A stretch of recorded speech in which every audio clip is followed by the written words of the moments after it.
जुग जुग अटल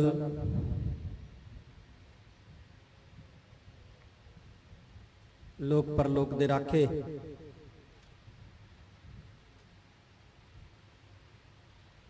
चवर छतर तखत दे मालक धन धन साहब श्री गुरु ग्रंथ साहब सच्चे पातशाह जी की पावन पवित्र हजूरी च जुड़ बैठी साध संगत जी, सब तो पहला फतेह प्रवान करो। वाहिगुरु जी का खालसा वाहिगुरु जी की फतेह। पिछले कई सालों तो अकाल पुरख की अपार कृपा दृष्टि सदका तखत श्री दमदमा साहब जी विखे धन धन साहब श्री गुरु ग्रंथ साहब सच्चे पातशाह जी की पावन बाणी की लड़ीवार कथा का आगाज होया सी। अज कथा के भोग पाए ने।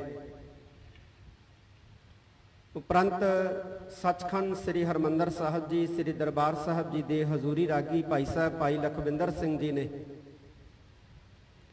इलाही बाणी के कीर्तन द्वारा आपां सारियां नूं निहाल किया है।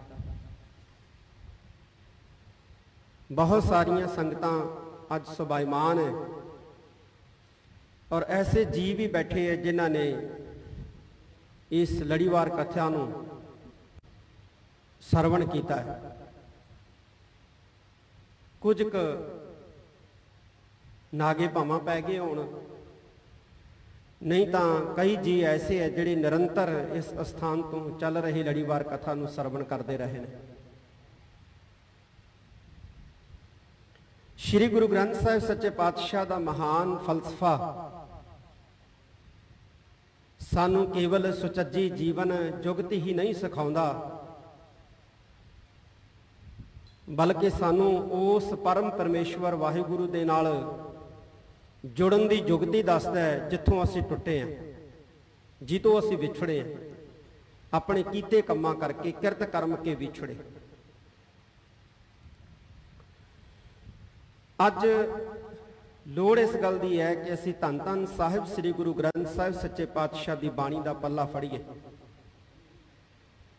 अज कई किस्म दीयां दुश्वारियां दा सानू सामना करना पै रहा है। पंजाब लगातार ही, क्योंकि वध वसों जिहड़ी है सिखां दी ओह पंजाब दे अंदर है, ते पंजाब दे विच ईसाईयत का जिहड़ा प्रचार प्रसार है एक वखरे रूप दे विच वो पिंडां कस्बियां दे विच फैलदा तुरिया जा रहा है। पश्चिम दे विच घट रहा है ते हिंदुस्तान दे विच खास तौर पर साडे पंजाब दे विच ईसाईयत का प्रचार प्रसार जिहड़ा है वो बहुत वध रहा है। हक है हर एक नूं अपने धर्म दीयां गल्लां करन दा, धर्म दीयां बातां पाउण दा, पर किसी नूं डरा के, किसी नूं धमका के, किसी नूं लालच दे के धर्म परिवर्तन कराउणा जां जबरी धर्म परिवर्तन कराउणा जां लव जहाद वर्गे जिहड़े है कुछ हथकंडे वरत के धर्म परिवर्तन कराउणा, इहदी इंसानियत और इंसानियत दा धर्म जिहड़ा है वो आग्या नहीं दिंदा। इस करके सानू दुख है। इउं लगदा है जिवें किसी समय उत्तरी भारत दे विच बोधियां दा बोलबाला सी ते अज बोधी जिहड़े है वो भाले नहीं थिआउंदे, खास तौर पर उत्तरी भारत दे विच। लद्दाख दे विच बोधी हन 51%, बड़ी तेजी दे नाल उत्थे इस्लाम फैल रहा है। 49% उत्थे मुसलमान हो गए हैं। बोधी उत्थों भी खदेड़े जा रहे हैं। इउं लगदा है जिवें बोधियां नूं किसी समय भारत तो खदेड़िया गया। बोधी अज बाहरले मुल्कां दे विच वसदे हैं, लेकिन भारत दे विचों नदारद हो गए। सानू भी जिहड़ा हिंदुस्तान दे विचों मनफी करन दा यतन जिहड़ा कुछ ढंग दे नाल हो रहा है। आ पिछले दिन ही सिख नौजवानों नूं मानसिक तौर पर परेशान किया गया। थाणियां दे विच 4-4 5-5 घंटे रख के उन्हां नूं मानसिक जिहड़ा पीड़ा दित्ती गई। कारण पुछया, कहंदे इन्हां दे मोबाइलों की जांच हो रही है जी, इन्हां ने पोस्टां लिख दियां जी, इन्हां ने शेयर कर दियां जी। ਉਹ ਭਾਈ ਜਿਸ ਹਿੰਦੁਸਤਾਨ ਦੇ ਵਿੱਚ ਬੰਬ ਧਮਾਕਿਆਂ ਦੇ ਦੋਸ਼ੀ ਪਾਰਲੀਮੈਂਟ ਦੇ ਵਿੱਚ ਪਹੁੰਚ ਗਏ, ਉੱਥੇ ਸਿੱਖਾਂ ਦਾ ਇੰਨਾ ਕੁ ਗੁਨਾਹ ਵੀ ਜਿਹੜਾ ਹੈ ਉਹ ਤੁਹਾਡੇ ਤੋਂ ਬਰਦਾਸ਼ਤ ਨਹੀਂ ਹੁੰਦਾ। ਇੰਨੀ ਕੁ ਗੱਲ ਵੀ ਸਿੱਖਾਂ ਦੀ ਬਰਦਾਸ਼ਤ ਨਹੀਂ ਹੋ ਰਹੀ। ਇਹ ਜਾਣ-ਬੁੱਝ ਕੇ ਸਾਨੂੰ ਮਾਨਸਿਕ ਪੀੜਾ ਦੇਣ ਦਾ ਯਤਨ ਕੀਤਾ ਜਾ ਰਿਹਾ। ਅੱਜ ਹੀ ਇੱਕ ਖਬਰ ਲੱਗੀ ਹੈ ਅਖਬਾਰ ਦੇ ਫਰੰਟ ਪੇਜ ਦੇ ਉੱਤੇ ਕਿ ਕਿਸੇ ਸਮੇਂ ਤਾਂ IAS IPS ਦੀਆਂ ਪੋਸਟਾਂ ਤੋਂ ਸਿੱਖ ਮਨਫੀ ਹੋਏ ਸੀ। ਹੁਣ ਪੰਜਾਬ ਦੀ ਧਰਤੀ ਦੇ ਉੱਤੇ ਜਿਹੜੀਆਂ ਬਾਕੀ ਦੀਆਂ ਸਰਕਾਰੀ ਨੌਕਰੀਆਂ ਨੇ ਉਹਨਾਂ ਦੇ ਉੱਤੇ ਵੀ ਬਿਹਾਰ, ਉੱਤਰ ਪ੍ਰਦੇਸ਼ ਤੇ ਹੋਰ ਸਟੇਟਾਂ ਦੇ ਜਿਹੜੇ ਕਾਬਲ ਨੌਜਵਾਨ ਹੈ ਉਹ ਕਾਬਜ਼ ਹੋ ਗਏ ਤੇ ਪੰਜਾਬ ਦੇ ਨੌਜਵਾਨ ਜਿਹੜੇ ਆ ਉਹ ਪਿੱਛੇ ਰਹਿ ਗਏ। ਯਾਨੀ ਬਿਜਲੀ ਬੋਰਡ ਦੀਆਂ ਪੋਸਟਾਂ, ਹੋਰ ਜਿਹੜੇ ਸਰਕਾਰੀ ਮਹਿਕਮੇ ਆ ਉਹਨਾਂ ਦੀਆਂ ਜਿਹੜੀਆਂ ਪੋਸਟਾਂ ਨੇ ਉਹਨਾਂ ਉੱਪਰ ਵੀ ਗੈਰ ਜਿਹੜੇ ਨੇ ਪੰਜਾਬੀ ਉਹ ਆ ਕੇ ਬਹਿ ਗਏ ਨੇ ਆਪਣੀ ਕਾਬਲੀਅਤ ਦੇ ਦਮ ਤੇ। ਅਸੀਂ ਕਿੱਥੇ ਖੜੋਤੇ? ਇਹ ਸਾਰੇ ਕਾਸੇ ਦੀ ਰੋਕਥਾਮ ਕਿਹਨੇ ਕਰਨੀ ਸੀ? ਰਾਜਨੀਤਿਕ ਲੋਕਾਂ ਤੋਂ ਤਾਂ ਆਸ ਨਹੀਂ ਹੈ, ਧਾਰਮਿਕ ਲੋਕਾਂ ਤੋਂ ਆਸ ਸੀ। ਪਰ ਅੱਜ ਅਸੀਂ ਜਦੋਂ ਝਾਤ ਮਾਰਦੇ ਹਾਂ ਤੇ ਸਾਡੇ ਜਿਹੜੇ ਧਾਰਮਿਕ ਆਗੂ ਜਾਂ ਧਾਰਮਿਕ ਲੋਕ ਹੈ ਉਹ ਆਪਸ ਦੇ ਵਿੱਚ ਹੀ ਉਲਝੇ ਪਏ। ਹਉਮੈ, ਈਰਖਾ, ਬਦਲਾਖੋਰੀ ਸਾਡੇ ਧਾਰਮਿਕ ਲੋਕਾਂ ਦੇ ਵਿੱਚ ਜਿਹੜੀ ਹੈ ਉਹ ਘੁਸਪੈਠ ਕਰ ਚੁੱਕੀ ਹੈ। ਅਸੀਂ ਛੱਡਣ ਦਾ ਨਾਂ ਹੀ ਨਹੀਂ ਲੈ ਰਹੇ। ਨਾ ਈਰਖਾ, ਨਾ ਹਉਮੈ, ਨਾ ਹੰਕਾਰ, ਨਾ ਬਦਲੀਖੋਰੀ ਦੀ ਭਾਵਨਾ, ਅਸੀਂ ਇਹਦੇ ਵਿੱਚ ਲਬਰੇਜ਼ ਹੋ ਗਏ। ਕਿਵੇਂ ਬਚਾਵਾਂਗੇ ਆਪਣੇ ਨੌਜਵਾਨਾਂ ਨੂੰ? ਅੱਜ ਸਵੇਰ ਤੋਂ ਲੈ ਕੇ ਸ਼ਾਮ ਤੱਕ ਇਹ ਕਹਿਣ ਵਾਲੇ ਤਾਂ ਸੈਂਕੜੇ ਮਿਲਦੇ ਨੇ ਕਿ ਤੁਸੀਂ ਕੌਮ ਲਈ ਕੁਝ ਕਰੋ, ਪਰ ਇਹ ਕੋਈ ਨਹੀਂ ਕਹਿੰਦਾ ਕਿ ਮੈਂ ਕੌਮ ਲਈ ਆਹ ਕਰਨ ਵਾਸਤੇ ਤਿਆਰ ਹਾਂ ਜੀ, ਮੈਂ ਕੌਮ ਲਈ ਉਹ ਕਰਨ ਵਾਸਤੇ ਤਿਆਰ ਹਾਂ ਜੀ। ਯੋਗਦਾਨ ਪਾਉਣ ਵਾਸਤੇ ਕੋਈ ਤਿਆਰ ਨਹੀਂ। ਅੱਜ ਜ਼ਰੂਰਤ ਹੈ ਕਿ ਅਸੀਂ ਸ੍ਰੀ ਅਕਾਲ ਤਖਤ ਸਾਹਿਬ ਜੀ ਦੇ ਝੰਡੇ ਹੇਠ ਇਕਜੁੱਟ ਹੋਈਏ। ਇਹ ਜਿਹੜੇ ਛੋਟੇ ਛੋਟੇ ਸਾਡੇ ਮਤਭੇਦ ਹੈ ਨਾ, ਇਹਨਾਂ ਨੂੰ ਅਸੀਂ ਆਪੇ, ਪਰਿਵਾਰ ਹੈ ਸਾਡਾ ਸਿੱਖ ਸਮਾਜ, ਅਸੀਂ ਆਪੇ ਪਰਿਵਾਰ ਦੇ ਵਿੱਚ ਬਹਿ ਕੇ ਨਜਿੱਠ ਲਾਂਗੇ। ਕੋਈ ਵੱਡੇ ਮਸਲੇ ਨਹੀਂ ਹੈ ਕੀ ਅਸੀਂ ਪੜ੍ਹਨਾ ਹੈ ਕੀ ਨਹੀਂ ਪੜ੍ਹਨਾ, ਇਹ ਅਸੀਂ ਆਪਸ ਦੇ ਵਿੱਚ ਬੈਠ ਕੇ ਨਜਿੱਠ ਲਾਂਗੇ। ਪਰ ਇਸ ਵਕਤ ਜਿਹੜੀਆਂ ਵੱਡੀਆਂ ਵਿਪਤਾਵਾਂ ਸਾਡੇ ਸਿਰਾਂ ਦੇ ਉੱਤੇ ਆਣ ਖੜੋਤੀਆਂ ਨੇ, ਸਾਡੇ ਨੌਜਵਾਨਾਂ ਦਾ ਵੱਡੀ ਮਾਤਰਾ ਦੇ ਵਿੱਚ ਜਿਹੜਾ ਹੈ ਉਹ ਬਾਹਰ ਜਾਣਾ, ਬੇਰੁਜ਼ਗਾਰੀ ਕਾਰਨ, ਮਾਨਸਿਕ ਪੀੜਾ ਕਾਰਨ, ਇਹ ਸਾਡੇ ਵਾਸਤੇ ਬਹੁਤ ਘਾਟੇ ਵਾਲਾ ਸੌਦਾ ਹੈ। ਸਾਨੂੰ ਸੰਭਲਣ ਦੀ, ਸਾਨੂੰ ਸੋਚਣ ਦੀ ਲੋੜ ਹੈ। ਜਿਵੇਂ ਸਾਡੀ ਰੇਨ ਡਰੇਨ ਹੋ ਰਹੀ ਹੈ, ਉਵੇਂ ਸਾਡਾ ਬ੍ਰੇਨ ਜਿਹੜਾ ਇਹ ਵੀ ਡਰੇਨ ਹੋ ਰਿਹਾ ਹੈ।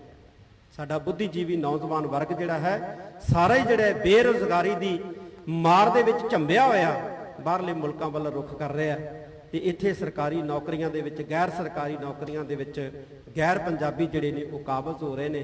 ਤੇ ਕੀ ਹੋਏਗਾ ਸਾਡਾ? 1947 ਦੇ ਵਿੱਚ ਅਸੀਂ ਵੱਡਾ ਨੁਕਸਾਨ ਉਠਾ ਚੁੱਕੇ। ਸਾਡੇ ਸਭ ਤੋਂ ਪਿਆਰੇ ਗੁਰਧਾਮ ਜਿਹੜੇ ਨੇ ਉਹ ਸਾਡੇ ਤੋਂ ਵਿਛੜ ਗਏ।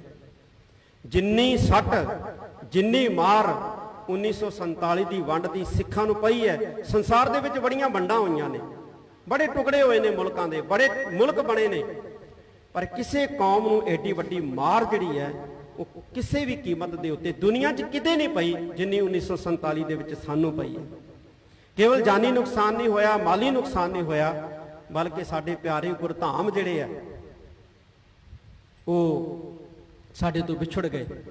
ਅੱਜ ਸਾਡੀਆਂ ਅੱਖਾਂ ਤਰਸਦੀਆਂ ਨੇ ਨਨਕਾਣਾ ਸਾਹਿਬ ਦੇ ਦਰਸ਼ਨ ਕਰਨ ਨੂੰ, ਔਰ ਸਾਨੂੰ ਵੀਜ਼ਾ ਲੈਣ ਵਾਸਤੇ ਤਰਲੋ ਮੱਛੀ ਹੋਣਾ ਪੈਂਦਾ ਹੈ ਨਨਕਾਣਾ ਸਾਹਿਬ ਦੇ ਦਰਸ਼ਨ ਕਰਨ ਨੂੰ। ਤੇ ਪਾਕਿਸਤਾਨ ਦੇ ਸਿੱਖਾਂ ਨੂੰ ਸੱਚਖੰਡ ਸ੍ਰੀ ਹਰਿਮੰਦਰ ਸਾਹਿਬ ਜੀ ਦੇ ਦਰਸ਼ਨ ਕਰਨ ਵਾਸਤੇ ਸਾਲਾਂ ਬੱਧੀ ਇੰਤਜ਼ਾਰ ਕਰਨਾ ਪੈਂਦਾ ਹੈ। ਕਿਤੇ ਇਹ ਨਾ ਹੋਵੇ ਕਿ ਅੱਜ ਪੰਜਾਬ ਦੇ ਵਿੱਚ ਵਸਣ ਵਾਲੇ ਸਿੱਖਾਂ ਨੂੰ ਜਦੋਂ ਇਹ ਸਾਰੇ ਦੇ ਸਾਰੇ ਇੱਥੋਂ ਚਲੇ ਗਏ ਤੇ ਫਿਰ ਸੱਚਖੰਡ ਸ੍ਰੀ ਹਰਿਮੰਦਰ ਸਾਹਿਬ ਜੀ ਦੇ ਦਰਸ਼ਨ ਕਰਨ ਵਾਸਤੇ, ਤਖਤ ਸ੍ਰੀ ਦਮਦਮਾ ਸਾਹਿਬ ਜੀ ਦੇ ਦਰਸ਼ਨ ਕਰਨ ਵਾਸਤੇ, ਤਖਤ ਸ੍ਰੀ ਕੇਸਗੜ੍ਹ ਸਾਹਿਬ ਜੀ ਦੇ ਦਰਸ਼ਨ ਕਰਨ ਵਾਸਤੇ ਸਾਨੂੰ ਵੀ ਜਿਹੜਾ ਅਬੈਂਸੀਆਂ ਦੇ ਅੱਗੇ ਲੈਣਾ ਬਣਾ ਕੇ ਖੜੋਣਾ ਪਵੇ। ਅਰਦਾਸ ਕਰੀਏ ਕਿ ਸੱਚੇ ਪਾਤਸ਼ਾਹ ਸਾਨੂੰ ਇੱਥੇ ਪੰਜਾਬ ਦੀ ਧਰਤੀ ਦੇ ਉੱਤੇ ਤਾਕਤ ਬਖਸ਼, ਅਸੀਂ ਸੰਪੰਨ ਹੋਈਏ, ਅਸੀਂ ਕਾਬਲ ਹੋਈਏ। ਗੁਰੂ ਗੋਬਿੰਦ ਸਿੰਘ ਮਹਾਰਾਜ ਨੇ ਸਾਨੂੰ ਸਰਦਾਰ ਬਣਾਇਆ ਸੀ, ਇਹ ਦਾਦਿਆਂ ਤੇ ਦਾਨੀਆਂ ਦੀ ਕੌਮ ਬਣਾਈ ਸੀ, ਅੱਜ ਭਿਖਾਰੀਆਂ ਦੀ ਬਣ ਕੇ ਰਹਿ ਗਈ ਹੈ। ਸਾਨੂੰ ਆਹ ਚਾਹੀਦਾ, ਸਾਨੂੰ ਉਹ ਵੀ ਚਾਹੀਦਾ, ਸਾਡੀ ਆਹ ਮਦਦ ਕਰੋ, ਸਾਡੀ ਆਹ ਮਦਦ ਕਰੋ।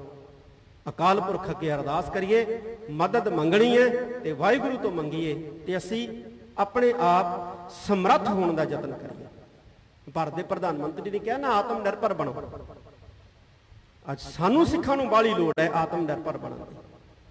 ਕਿਸੇ ਸਰਕਾਰ ਤੇ ਨਿਰਭਰ ਨਾ ਹੋਈਏ, ਕਿਸੇ ਬੰਦੇ ਤੇ ਨਿਰਭਰ ਨਾ ਹੋਈਏ, ਅਕਾਲ ਪੁਰਖ ਤੇ ਨਿਰਭਰ ਹੋਈਏ। ਵਾਹਿਗੁਰੂ ਸਾਡਾ ਆਪ ਹੀ ਜਿਹੜਾ ਹੈ ਉਹ ਪੱਲਾ ਫੜੇਗਾ, ਸਾਡੀ ਬਾਹ ਫੜੇਗਾ, ਸਾਨੂੰ ਉਹ ਬਚਾਏਗਾ। ਬਹੁਤ ਸਾਰੀਆਂ ਸੰਗਤਾਂ ਅੱਜ ਦੇ ਇਸ ਸਮਾਗਮ ਦੇ ਵਿੱਚ ਸ਼ਾਮਲ ਹੋਈਆਂ ਨੇ। ਇਸ ਤਖਤ ਸਾਹਿਬ ਜੀ ਦੇ ਹੈੱਡ ਗ੍ਰੰਥੀ ਬਤੌਰ ਕਥਾਵਾਚਕ ਜੋ ਕਾਰਜਸ਼ੀਲ ਹੈ, ਉਹਨਾਂ ਨੇ ਸ੍ਰੀ ਗੁਰੂ ਗ੍ਰੰਥ ਸਾਹਿਬ ਜੀ ਦੀ ਸੰਪੂਰਨ ਕਥਾ ਜਿਹੜੀ ਹੈ ਉਹ ਇਸ ਅਸਥਾਨ ਤੋਂ ਸਿੱਖ ਸੰਗਤਾਂ ਨੂੰ ਸੁਣਾਈ ਹੈ। ਭਾਈ ਜਗਤਾਰ ਸਿੰਘ ਜੀ, ਮੈਂ ਉਹਨਾਂ ਦਾ ਵੀ ਬਹੁਤ ਬਹੁਤ ਧੰਨਵਾਦ ਕਰਦਾ ਹਾਂ। ਆਪ ਸਾਰੀਆਂ ਸੰਗਤਾਂ ਨੇ ਮੈਂ ਫਿਰ ਬੇਨਤੀ ਕਰਾਂ ਕਿ ਸੁਣਾਉਣ ਵਾਲੇ ਨੂੰ ਨਾਲੋਂ ਸੁਣਨ ਵਾਲਾ ਬੜਾ ਮਹਾਨ ਹੁੰਦਾ ਹੈ। ਤੇ ਇੱਥੇ ਇਹੋ ਜਿਹੇ ਜੀ ਬੈਠੇ ਨੇ ਜਿਨ੍ਹਾਂ ਨੇ ਸ੍ਰੀ ਗੁਰੂ ਗ੍ਰੰਥ ਸਾਹਿਬ ਸੱਚੇ ਪਾਤਸ਼ਾਹ ਦੀ ਪਾਵਨ ਬਾਣੀ ਦੀ ਲੜੀਵਾਰ ਕਥਾ ਕਈ ਸਾਲ ਲਗਾਤਾਰ ਕੁਝ ਕੁ ਨਾਗੇ ਪਾਇਆ ਇੱਥੇ ਬੈਠ ਕੇ ਸਰਵਣ ਕੀਤੀ ਹੈ। ਵਾਹਿਗੁਰੂ ਅੱਗੇ ਅਰਦਾਸ, ਸੱਚੇ ਪਾਤਸ਼ਾਹ ਤੁਹਾਡੇ ਸਾਰਿਆਂ ਤੇ ਮਿਹਰ ਭਰਿਆ ਹੱਥ ਰੱਖੇ। ਹੁਣ ਆਨੰਦ ਸਾਹਿਬ ਜੀ ਦਾ ਪਾਠ ਹੋਏਗਾ, ਉਪਰੰਤ ਅਰਦਾਸ, ਤੇ ਫਿਰ ਆਪਾਂ ਸ੍ਰੀ ਗੁਰੂ ਗ੍ਰੰਥ ਸਾਹਿਬ ਜੀ ਦੀ ਲੜੀਵਾਰ ਕਥਾ ਦਾ ਦੁਬਾਰਾ ਜਿਹੜਾ ਹੈ ਉਹ ਪ੍ਰਾਰੰਭ ਕਰਾਂਗੇ। ਅਕਾਲ ਪੁਰਖ ਦਾ ਓਟ ਆਸਰਾ ਲੈ ਕੇ ਇੰਨੇ ਸ਼ਬਦ ਪ੍ਰਵਾਨ ਕਰਨੇ। ਵਾਹਿਗੁਰੂ ਜੀ ਕਾ ਖਾਲਸਾ, ਵਾਹਿਗੁਰੂ ਜੀ ਕੀ ਫਤਿਹ।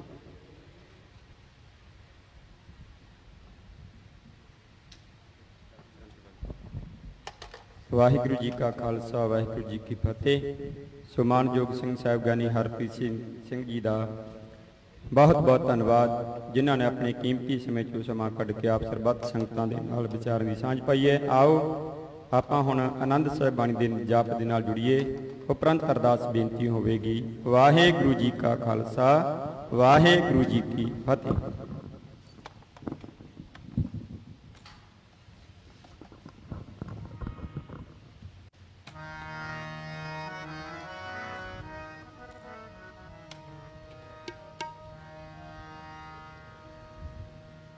ਵਾਹਿਗੁਰੂ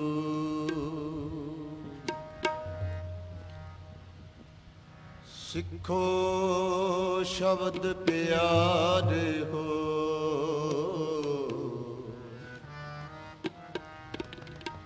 ਜਨਮ ਮਰਨ ਕੀ ਟੇਕ,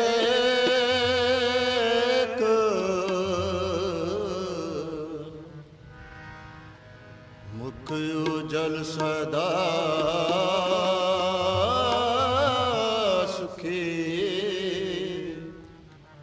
ਨਾਨਕ ਸਿਮਰਤ